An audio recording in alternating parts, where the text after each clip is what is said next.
President Cyril Ramaphosa will deliver the State of the Nation address, or SONA as it's called, in just 3 days' time on Thursday, the 20th of June. Now, this is usually an opportunity to outline plans to deal with problems South Africa is facing. So unemployment and the dire straits that many state-owned companies find themselves in are expected to be high on the agenda. It's Ramaphosa's second State of the Nation address this year, since it is an election year. It is the first SONA of the sixth democratic South African Parliament. Since it is a joint sitting of both houses of Parliament, the Speaker of the National Assembly and the Chair of the National Council of Provinces will co-host that event. All three arms of state, the legislature, executive and judiciary, will attend. To discuss, we're joined by the Deputy Speaker of the National Assembly, Lechesa Tsenoli, on the line. Thank you, Mr. Tsenoli. You've been talking about the cost cutting here. So we're going from around 9 million a few years ago, the new budget just 2 million. How will that impact on the event on Thursday? Firstly, please allow me to convey our condolences to people who die in crashes on our roads, as well as in violence, as you referred to at the beginning of this news bulletin. It's important that we must say that those are some of the issues that must preoccupy us wherever we are meeting as public representatives to discuss the people's issues. Indeed. Losing life is one of those. Indeed, so Mr. this matter that you are referring to about the costs, it's an important part of an overall national responsiveness to the requirements for us to keep costs as reasonable as we can do, and so that we indicate in practice that we are feeling the pinch, but we do it all in the interests of the public getting an opportunity to get to grips with what is the overall view of the state of things in the country. And of course, it's not just the people in general. The media itself has an opportunity nationally for once to do an exercise in acting in the interest of the public to determine what is likely to concern the content of the speech of the president, but also the issues that the people say he must speak to. And immediately, including political parties, many of them will talk about what is important to them. And subsequent to the State of the Nation address, usually, is a huge, crucial debate about the immediate public response, including professionals, people in business, and people in communities who are often asked to give an immediate response. And then, of course, it's followed by a formal debate in both houses. And that makes a huge difference in what people understood to be happening to the mandate they just gave us in the recent election already, how we are factoring those issues that they told us in this matter. Yeah. So the overall preparations are an important, including costs and cost-cutting measures, an important part of what is going to be spoken to about what needs to be done, how we need to approach work that is being done. You would have heard the Minister of Finance and the Minister of Cooperative Governance and Traditional Affairs already announcing regulations to deal with this matter of cost cutting. It's a national issue. It requires all of us, families, organizations, NGOs, people's organizations, and so on, to be mindful of the necessity to actually, if I may say so myself, act frugally as often as it is necessary to pool the resources that we do have to those needs that we think are urgent in our community, such as education, etc. I think many South Africans will support that. A lack of access in a time when so many are suffering.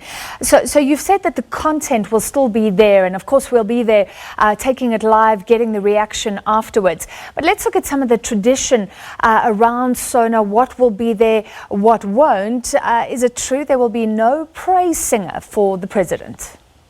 No, I think there's a series of events that have been that are going not to be part of the process.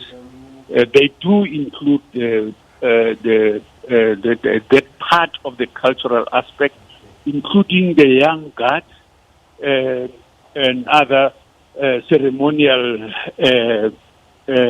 people who visit, who come from provinces, veterans who are proud of the work they have done in society, and we would like the public never to forget their contributions who often come. We have cut that as well. We've said we do not have sufficient resources for us to, all of them, to be at the scene, not because this is a complete exercise. It's an exercise that aimed at reducing the cost. Some of the elements of the things we've cut, such as the one you are referring to, is one of those issues that is culturally sensitive and important, but because it involves use of money for a variety of days, and just as money used to bring people from provinces for the guards that are referred to groups, including other cultural groups, but also equally importantly, this is what Parliament does, because we would have to take responsibility for hosting these people, provide for their accommodation, for their stay in Cape Town, for the period during which they are present. It must be seen in that context. If you lift it out alone, it does appear arbitrary and ridiculous. If all it means is it was money. No, it's not just that. It's a combination of things that we are doing across a number of areas to try and reduce costs, including suspending the dinner that we often had after this event, so that we save that money for the overall benefit of the work of Parliament, other than the hosting of people for dinner. Okay, so no dinner, no praise singer. Usually there's that civil guard of honor. I think you're saying that is out. Yes. What about the 21 gun salute, the Air Force being involved, the fly past? Yeah, those remain in place. Those are for the departments that are responsible for those. They too are looking at ways in which to reduce the costs. But because they take place so infrequently, they are unlike other issues that may often have to take place frequently, and the cost becomes high as a result. But these, as we know, often take place only in very special occasions and in a once-off manner and so on. In other respects, in other issues, this can be done differently under different circumstances, as many times as we can afford where they are available without the cost that we are talking about. So those are for the departments, the police themselves, what they are responsible for to cut costs for that, the numbers, the SANDF, they too, and its various components and so on. All right. It's actually been reduced in terms of number and so on. Only the ceremonial part of the security cluster becomes present there and so on. All right, Mr. Tsenoli, let's move on. The 6th Parliament hasn't kicked off well. We saw last week EFF and ANC MPs fighting, threatening to assault one another, and that was just a training session for Parliament. Are you expecting any sort of violence or disruption on Thursday? No, we hope that's not going to happen. The Speaker intervened promptly on the spot at the same day, and we were able to proceed with the work of induction program. And throughout the week, most of the things that we intended to do has been done. That matter, that specific event was addressed. It is being looked at so that we snip out any such things from happening at all. Yeah. The public, it's an important part of how we must resolve what happens inside Parliament. If for any reason that people who act in this manner feel perhaps that there are some people who enjoy those events, then those events will continue, unfortunately. So we have to stamp it out, both ourselves inside the House as presiding officers, but the public that has sent us into this place as public representatives on their behalf. They too's voice must be heard, so that we stamp out ill-discipline and ways of conducting ourselves inside the House in a disrespectful manner. Not not of those who are present, who are generally the majority of people are absolutely respectful in how they conduct themselves. But for those who don't, it's really, really bad that this has to now be generalized into what is referred to as parliament, when it's in fact actions and conduct of a few MPs who are out of order and disrespectful. Well, we have seen disruptions, unfortunately, at SONA before. The EFF has been concerned about the President's Bosasa donation. That came up recently in the Public Protector's report. So surely you can't rule out a disruption on Thursday. No, we must not conflate disorder with the legitimate concerns that people express. Sometimes we also, ourselves and the media as well, often conflate the two. They are not, they should not be related. There are rules for conducting yourself inside the house. However legitimate your issue is, there are rules that must be complied with. It doesn't justify disorder and disruption because you assume what you're saying is correct. Even if in your opinion it is correct, it still behoves you to act in a manner as agreed by everybody in the house. When you disrespect the rules of play, you forfeit the opportunity to continue to do so in the house because you have to be thrown out.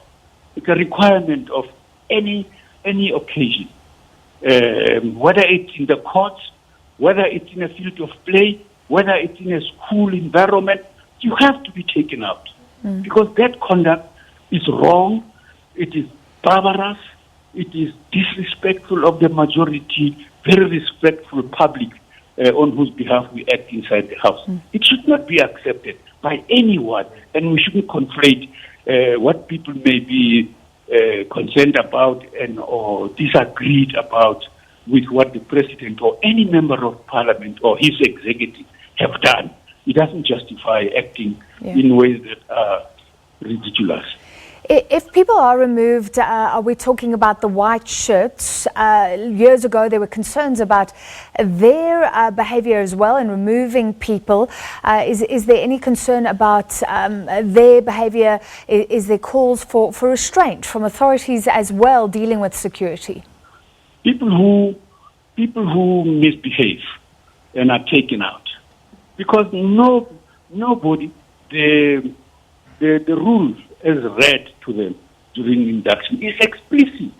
Reasonable force must be used in the house if a person resists, and worse, it's not just resist, but fights and throws things at those who have been asked to take out.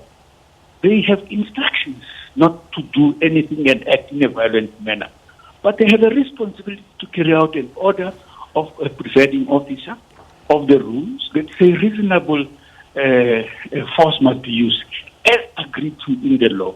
The courts have on occasion commented on this matter of the right of parliament to act to defend the decorum of its house. Yeah. We must dissuade MPs from acting in a violent manner.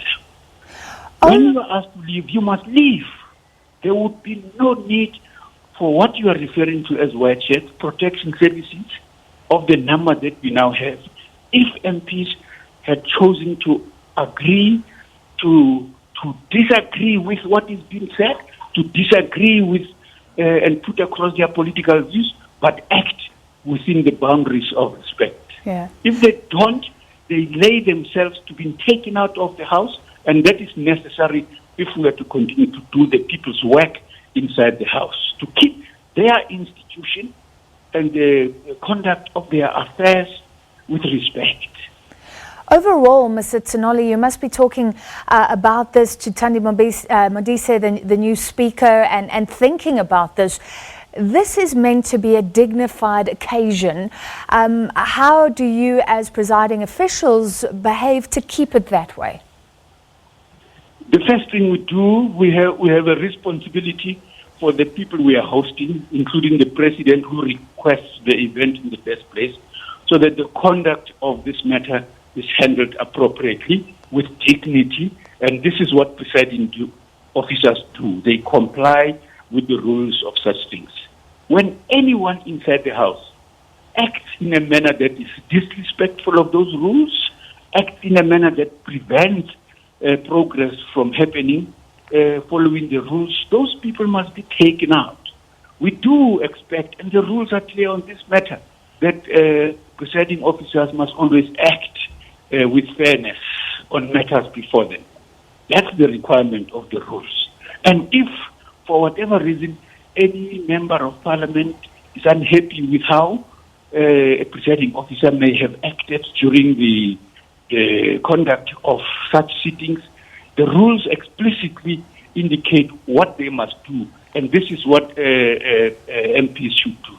This has happened in the past. People have been unhappy with one thing or another that the presiding officer did, including myself, and where they have gone on to report us to the Rules Committee, the matters were dealt with there.